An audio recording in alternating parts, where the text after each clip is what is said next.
முதல் 3 மாசத்துல பெண்களுக்கு நிறைய வாமிட்டிங் இருக்கும். அதை எப்படி நேச்சுரலா நம்ம வீட்டில் யூஸ் பண்ணிக்கலாம். ஃபர்ஸ்ட் ஆயுர்வேத மெடிசன் கர்ப்பிணி சார்டி அப்படின்னு ஆயுர்வேத மெடிசன் இருக்கு. அது சாப்பிட்றதுனால எந்த ஒரு தப்பும் கிடையாது, கட்டாயம் எடுத்துக்கலாம். ரெண்டாவது, தண்ணியில கொஞ்சம் இஞ்சி போட்டு நல்லா கொதிக்க விட்டுட்டு அந்த தண்ணியை கொஞ்சம் நேரத்துக்கு குடிச்சிங்கன்னா எந்த பிரச்சனையும் இருக்காது, வாமிட்டிங் கம்மியா இருக்கும். மூணாவது, லெமன், நம்ம எலுமிச்சப்பழம் இருக்குல்ல, அது நல்லா மோந்து பார்த்தீங்கன்னா நல்லா இருக்கும்.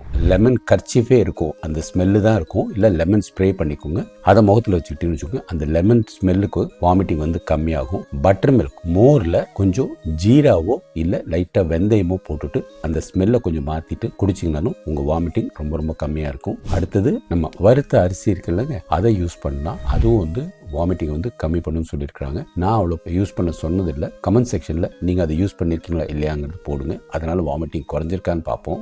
நம்மளோட ஸ்பெஷல் தெய்வம் கொடுத்த ஒரு வாட்டர், அதுதான் கோகோனட் வாட்டர். வீட்டில் இருக்கிற கோகோனட் தண்ணி இருக்குல்ல, தண்ணி தேங்காய் உடைக்குமாலேருந்து வர தண்ணி, இளநி தண்ணி, இதுங்க வந்து வாமிட்டிங்கை குறைக்கும். அந்த வாமிட்டிங் ஸ்மெல் இருக்கும்போதே அது கொஞ்சம் குடிச்சிட்டிங்கன்னு வச்சுக்கோங்க, கொஞ்சம் ஆரோக்கியமாக இருப்பீங்க. வாமிட்டிங் ரொம்ப ஜாஸ்தி இருக்கிறவங்க யூரின்ல கீட்டோன்ஸ் இருக்கான்னு செக் பண்ணிட்டு, அப்படி இருந்துச்சுன்னா ஹாஸ்பிட்டல் அட்மிஷன் போட்டு ட்ரிப்பு 1 or 2 பாட்டில் போட்டுக்கிட்டிங்கன்னா நல்லா இருக்கும்.